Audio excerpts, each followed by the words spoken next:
Welcome to comrade Telugu news channel కి స్వాగతం. ముందుగా హెడ్లైన్స్. గాంధీనగర్ లో తైమూర్ అధ్యక్షుడు జోస్ రామోస్ హడ్డస్ తో మైదీ ద్వైపాక్షిక సమావేశం. రోడ్డుపై ప్రజాపాలన దరఖాస్తులు, సర్కార్ సీరియస్. మేడిగడ్డ బ్యారేజ్ విషయంలో రేవంత్ సర్కార్ కీలక నిర్ణయం.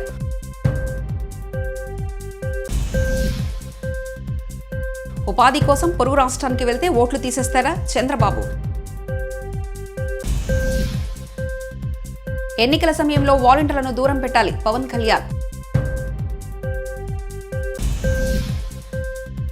గుర్తింపు లేని జనసేనాని ఎలా అనుమతిస్తారని సిఈసి దృష్టికి తీసుకెళ్లాం ఎంపీ విజయసాయిరెడ్డి. టైటిలింగ్ గ్యారంటీ చట్టాన్ని తీసుకురావాలని అన్ని రాష్ట్రాలకు నీతి ఆయోగ్ సూచించింది మంత్రి ధర్మాన ప్రసాదరావు. జాబ్ క్యాలెండర్ ప్రకటించాలంటూ పత్తికొండ తెలుగు యువత ఆధ్వర్యంలో వినూత్న నిరసన. ప్రధాని నరేంద్ర మోదీ జనవరి 9న గాంధీనగర్లో తైమూర్ లెస్టే అధ్యక్షుడిని కలిశారు. 10వ వైబ్రెంట్ గుజరాత్ సమిట్ సందర్భంగా జోస్ రామోస్ హోర్తాసో ద్వైపాక్షిక సమావేశం నిర్వహించారు. గాంధీనగర్లోని మహాత్మా మందిర్లో వైబ్రెంట్ గుజరాత్ గ్లోబల్ సమ్మిట్ 2024ను ప్రధాని మోదీ ప్రారంభించనున్నారు. 20 సంవత్సరాల వైబ్రెంట్ గుజరాత్ను విజయ శిఖరాగ్ర సదస్సుగా జరుపుకోవడానికి గేట్వే టు ది ఫ్యూచర్ అనే సమ్మిట్ యొక్క theme. Vibrant Gujarat global summit 2003 అప్పటి గుజరాత్ ముఖ్యమంత్రి నరేంద్ర మోదీ హయాంలో ప్రారంభమైంది. मुलाकात करते हुए नजर आए प्रधानमंत्री नरेंद्र मोदी से और इसके साथ ही अलग अलग जो सीईओ हैं उनके साथ प्रधानमंत्री मुलाकात करेंगे अपने इस गुजरात दौरे के दौरान.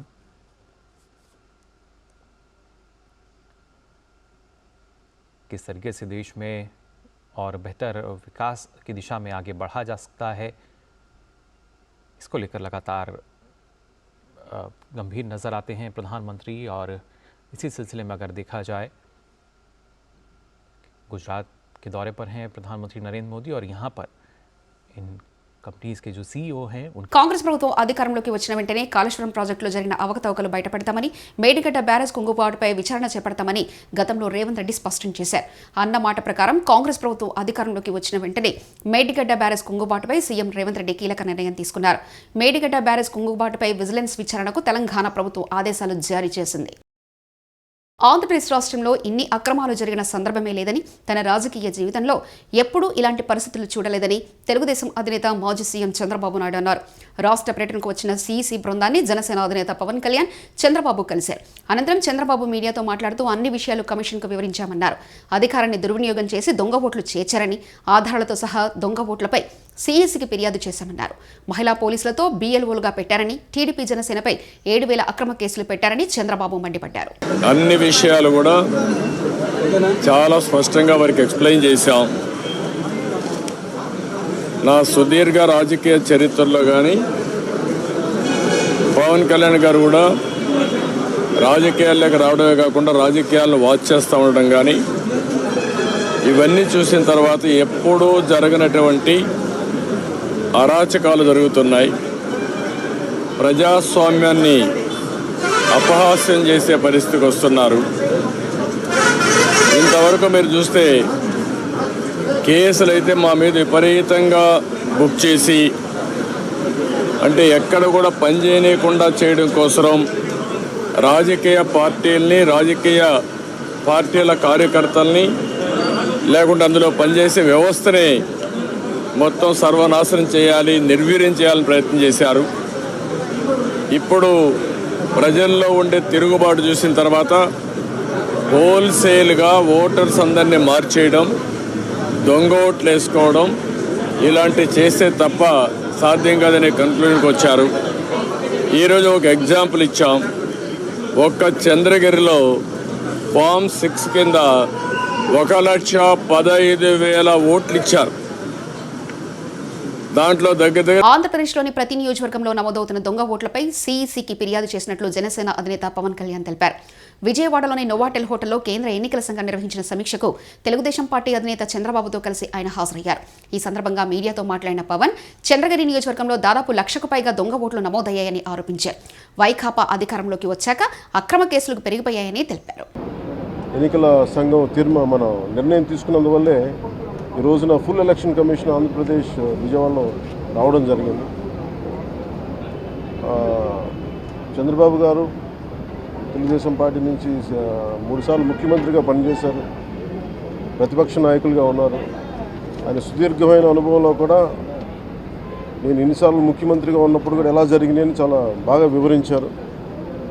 ఎంత ఫెయిర్ ఎలక్షన్ జరగడానికి ఆయన సాయశక్తులు ఎలా కృషి చేశారో చెప్పారు. జనసేన తరపు అలాగే వైసీపీ ఏమేం చేసింది ఇప్పుడు దాకా, దొంగ ఓట్లు ఎలా రిజిస్టర్ చేశారు, ఆ చంద్రగిరి ఇందాక మీరు చెప్పినట్టు చంద్రగిరిలో దాదాపు 1,00,000 పైచిలుకు ఓట్లు దొంగ ఓట్లు నమోదు చేస్తే దాదాపు దాంట్లో 1/3 1/4 ఆల్మోస్ట్ దాన్ని యాక్సెప్ట్ చేశారు. ఇలా ప్రతి చోట ప్రతి నియోజకవర్గంలో ప్రతి బూత్లో ఏ స్థాయిలో దొంగ ఓట్లు నమోదవుతున్నాయి, ఎలా తీసేయాలి, వీటి మీద చాలా స్పష్టంగా వివరించారు. జనసేన తరఫు నుంచి నేను ప్రత్యేకంగా వివరించింది ఎలక్షన్ కమిషన్కి, మా వైసీపీ ప్రభుత్వం వచ్చినప్పటి నుంచి లా అండ్ ఆర్డర్ కంప్లీట్గా దిగజారిపోయింది. ఎవరన్నా ప్రజాస్వామ్య హాని జరుగుతుంటే గొంతెత్తితే పొలిటికల్ పార్టీస్ కానీ వ్యక్తులు కానీ ప్రైవేట్ వ్యక్తులు కానీ వాళ్ళందరి మీద కేసులు ఎలా పడుతున్నాయి, కేసులు ఎలా చేస్తున్నాయి, ముఖ్యంగా బైండ్ ఓవర్ కేసులు ప్రత్యేకించి పొలిటికల్ పార్టీ టీడీపీ వారి మీద కానీ జనసేన కార్యకర్తల మీద కానీ ఇవన్నీ చాలా క్లియర్గా తెలియజెప్పడం జరిగింది వారికి. అలాగే పోలీసు అధికారులని సిఈసి అధికారులకు 6 అంశాలపై నివేదిక ఇచ్చాం. గుర్తింపు లేని జనసేనాని ఎలా అనుమతించారని సిఈసి దృష్టికి తీసుకెళ్లాం. గ్లాస్ గుర్తు జనరల్ సింబల్ రాష్ట్ర వ్యాప్తంగా కొన్ని స్థానాల్లో పోటీ చేసే ఒక పొలిటికల్ పార్టీకి ఇవ్వడం చట్ట వ్యతిరేకం. ఎంపీ విజయసాయిరెడ్డి వాళ్ళు ఇచ్చినటువంటి రిపోర్ట్, ఎలక్షన్ కమిషన్కి ఇచ్చినటువంటి రిక్వెస్ట్ ప్రకారం అలయన్స్ పార్ట్నర్ కింద తెలుగుదేశం పార్టీ, జనసేన పార్టీని అనుమతించమని రిక్వెస్ట్ చేయడం జరిగింది.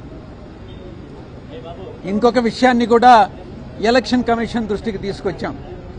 జనసేన పార్టీ అన్నటువంటిది ఇప్పటి వరకు కూడా బీజేపీ అలయన్స్ పార్ట్నర్ కింద పరిగణిస్తూ వచ్చారు. ఈరోజు నిన్న ఇచ్చినటువంటి ఎలక్షన్ కమిషన్కి ఇచ్చినటువంటి రిక్వెస్ట్లో Janasena party Telugu Desam party alliance partner కింద డిస్క్రైబ్ చేయడం జరిగింది. జనసేన పార్టీ ఈరోజు నిజంగా ఆలోచిస్తే బీజేపీతో అలయన్స్ పార్ట్నరా లేక తెలుగుదేశం పార్టీతో అలయన్స్ పార్ట్నరా అన్నటువంటి విషయాన్ని క్వశ్చన్ చేస్తూ ఎలా ఎలక్షన్ కమిషన్ అనుమతించడాన్ని మేము వాళ్ళకి నివేదించాం. ఇలా అనుమతించడం సమంజసమేనా అన్నటువంటి విషయాన్ని ఎలక్షన్ కమిషన్ దృష్టికి తీసుకురావడం జరిగింది. ఇక రెండవ విషయం, జనసేన అన్నటువంటిది unrecognised political party. Titling guarantee చట్టాన్ని తీసుకురావాలని అన్ని రాష్ట్రాలకు నీతి ఆయోగ్ సూచించింది. వారి సూచనల మేరకు 2019లోనే రాష్ట్ర ప్రభుత్వం ఈ చట్టాన్ని రాష్ట్రపతి ఆమోదానికి పంపారు. 2 సార్లు వెనక్కి తిరిగి వచ్చి 2023లో ఆమోదం పొందింది. వివాదాలు లేని భూ రికార్డులు తయారు చేయడమే ఈ చట్టం యొక్క లక్ష్యమని మంత్రి ధర్మాన ప్రసాదరావు తెలియజేశారు. ఆయోగ్ ఒక నివేదిక ఇచ్చింది. టైటిల్ గ్యారంటీ చట్టం ఎలాగ తీసుకురావాలో అని అన్ని రాష్ట్రాలకి ఒక మార్గదర్శకాలు లాంటిది ఇచ్చింది. నీతి ఆయోగ్ సూచించిన మేరకే ఆంధ్రప్రదేశ్లో తొలిసారిగా ల్యాండ్ టైటిలింగ్ యాక్ట్ తీసుకురావడం జరిగింది. ఈ ల్యాండ్ టైటిల్ యాక్ట్ తీసుకురావడానికి ముందు మన రాష్ట్రంలో 2019లోనే ఇది పెట్టి రాష్ట్రపతి ఆమోదానికి పంపించారు.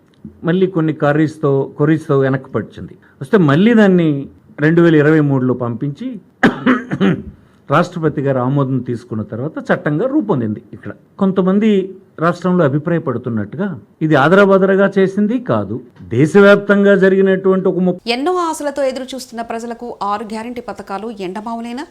కష్టపడి 6 గ్యారంటీ పథకాలు వస్తాయని కాంగ్రెస్ పార్టీకి ఓటు వేసి గెలిపించిన ప్రజలకు 6 గ్యారంటీ పథకాల దరఖాస్తు ఫారాలు రోడ్డు పాలయ్యాయని ప్రజలు ఆందోళన చెందుతున్నారు. దరఖాస్తు ఫారాలు పాన్ షాప్లో పనిచేస్తున్న వ్యక్తి వద్ద ఉండడం ఏమిటి, అధికారుల వద్ద ఉండాలి కదా అంటూ ప్రజలు అధికారులపై మండిపడ్డారు. హైదరాబాద్లోని బాల్నగర్ హైవే బ్రిడ్జ్ పైన పడేసి వెళ్లిపోవడం, అవి ఎక్కడికి వెళ్లిపోతున్నాయి? ప్రజలు ఆందోళన చెందుతున్నారు. ఇప్పటికైనా ఉన్నతాధికారులు చర్యలు తీసుకోవాలని కోరుతున్నారు. నువ్వు ఎందుకు చేసినావు అవన్నీ? ఎన్నుడు చేస్తున్నావు అవన్నీ? నేను ఎందుకు మాట్లాడతా? ఎందుకు చేసినావు నువ్వు? ఎన్నుడు చేస్తున్నావు బాబు? అవి ఎన్నుడు చేస్తున్నావు నువ్వు? ఎన్నుడు చేస్తున్నావు? ఎవరు పంపించారు?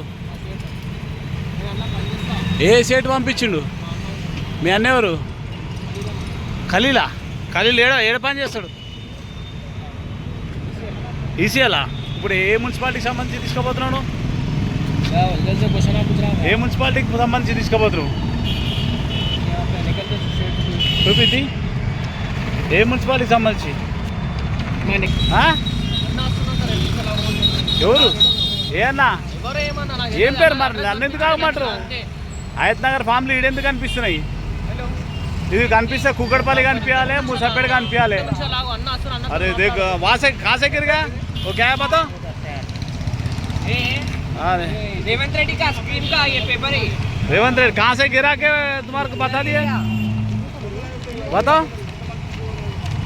ये कहाँ कहाँ का है ये हैतनगर का ये भी हैतनगर का अरे रे रे ఏ పంట వల్ల పని చేస్తావు ఇవి ఎక్కడ నుండి తీసుకొస్తున్నావు నువ్వు అరే నేనేమంటా ఇక ఎక్కడ నుండి తీసుకొస్తున్నావు తమ్ముడు लोकेशन पे मेरे को भेजा मैं लेके आया मैं बोलने का क्या ये कहाँ से लेकर आ रहा तो मेरे को नहीं मालूम एड्रेस लोकेशन पे अरे ये कहाँ से लेकर आया तुम्हारे नहीं ప్రతి సంక్రాంతికి ఏదో రకంగా తనపై విమర్శలు చేస్తున్నారని ఇకపై తన గురించి తప్పుడు వార్తలు రాస్తే వెబ్సైట్ల తాట తీస్తానని ప్రముఖ నిర్మాత దిల్ రాజు హెచ్చరించారు. సోమవారం ఆయన విలేకరుల సమావేశంలో మాట్లాడుతూ అసత్య వార్తలు రాస్తున్న వెబ్సైట్లపై ఆగ్రహం వ్యక్తం చేశారు. నా పైన ఏదో రాసి మీ వెబ్సైట్ ఇంపార్టెన్స్ పెంచుకోవడానికి వేరే వాళ్ళు ఎందుకు వాడుకుంటున్నారు? మీకు ఇది అవసరమా? అంటే దిల్ రాజు ఏం రియాక్ట్ అవ్వడు, సాఫ్ట్గా వెళ్తారు అనుకుంటున్నారా? తాత తీస్తా. చాలా రోజుల నుంచి ఓపిక పడుతున్నాను. ఎందుకు సాఫ్ట్గా వెళ్దామని. సంబంధం లేకుండా పోనీ ఆ ప్రొడ్యూసర్ వచ్చి మీ దగ్గర ఏమన్నా మాట్లాడారా? మీకు ఎంత దమ్ముంటే ఆ ప్రొడ్యూసర్ నన్ను స్టేజ్ పై పిలిచి కూర్చోబెట్టి క్వశ్చన్స్ వేయండి. ఎందుకు ప్రతి సంక్రాంతికి నన్నే టార్గెట్ చేయాలి? ఇంతమంది నన్ను అభిమానిస్తున్నారు కదా, 95% నన్ను ఇష్టపడతారు, 5% ఇష్టపడతారా? అది ఇష్టపడరా వాళ్ళు ఇష్టం. ఒక మనిషిగా నేను అందరినీ సాటిస్ఫై చేయలేదు, సాటిస్ఫై చేస్తున్నాను కాబట్టి ఇండస్ట్రీలో నాకు ఈరోజు ఇంత మంచి జాబ్ క్యాలెండర్ ప్రకటించాలంటూ పత్తికొండలో తెలుగు యువత ఆధ్వర్యంలో డిగ్రీ, పీజీ, బీటెక్ సర్టిఫికెట్లతో బొరుగులు, పల్లీలు కట్టి వినూత్న నిరసన తెలియజేశారు. తెలుగు యువత రాష్ట్ర అధికార ప్రతినిధి బత్తిని లోక్నాథం మాట్లాడుతూ జగన్ రెడ్డి పాలనలో దేనికి ఈ సర్టిఫికెట్లు పనికిరావంటూ ఆగ్రహం వ్యక్తం చేశారు. ఈ నిరసన కార్యక్రమానికి తెలుగు యువత పట్టణ అధ్యక్షుడు శ్రీకాంత్ చౌదరి అధ్యక్షతన ఈ సందర్భంగా బత్తిన లోక్నాథ్ మాట్లాడుతూ ఉద్యోగం లేదు, ఉపాధి లేదు, పరిశ్రమలు లేవు, పెట్టుబడులు రాలేదంటూ నినాదాలు చేశారు. బొరుగులు కొనే సర్టిఫికెట్లతో నిరుద్యోగులకు నిరసనగా మద్దతుగా బార్ అసోసియేషన్ సీనియర్ న్యాయవాది మైరాముడు గారు, మల్లికార్జున్ గారు, బాల్భాషా, తాయన్న, రవితేజ నిరుద్యోగులకు మద్దతు తెలియజేశారు. ఈ సందర్భంగా వారు మాట్లాడుతూ రాష్ట్రంలో యువత ఉద్యోగాలు లేక మత్తుకు బానిసలుగా మారారంటూ ఆవేదన వ్యక్తం చేశారు. ఈ కార్యక్రమంలో నిరుద్యోగులు మోహన్, అశోక్, ప్రసాద్, క్రాంతి, రంగస్వామి, ప్రవీణ్, రవి, కొండగిరి ప్రసాద్ తదితరులు పాల్గొన్నారు. మా పట్టాలన్నీ చూసుకోండి ఒకసారి.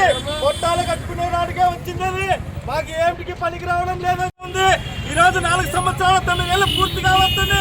ఇంతవరకు కూడా ఒక ప్రభుత్వ ఉద్యోగం కానీ ఒక ప్రభుత్వ ఆఫీసులో ఒక ఉద్యోగస్తుల్ని భర్తీ చేసిన పాపాల పోలేదని చెప్పి ఈ రోజు తెలుగు యువత రాష్ట్ర ఆధ్వర్యంలో ఈరోజు స్థానిక పత్తికొండ పట్టణంలో నిరసన కార్యక్రమం తెలియజేస్తా ఉన్నాం. ఎందుకంటే సోదరులారా, ఈరోజు నిరుద్యోగులంతా రాష్ట్ర వ్యాప్తంగా లక్షల్లో ఈరోజు నిరుద్యోగులు ఉన్నారు. ఎక్కడ కూడా ఒక ఉద్యోగం ఇవ్వలేవు, ఒక డిఎస్సి విడుదల చేయలేదు. గాంధీనగర్లో తైమూర్ అధ్యక్షుడు జోస్ రామోస్ హడ్డస్తో మైదీ ద్వైపాక్షిక సమావేశం. రోడ్డుపై ప్రజాపాలన దరఖాస్తులు, సర్కార్ సీరియస్. మేడిగడ్డ బ్యారేజ్ విషయంలో రేవంత్ సర్కార్ కీలక నిర్ణయం.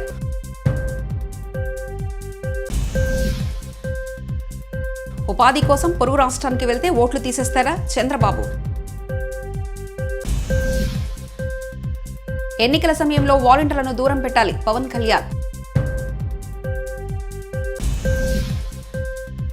గుర్తింపు లేని జనసేనాని ఎలా అనుమతిస్తారని సిఈసి దృష్టికి తీసుకెళ్లాం ఎంపీ విజయసాయిరెడ్డి.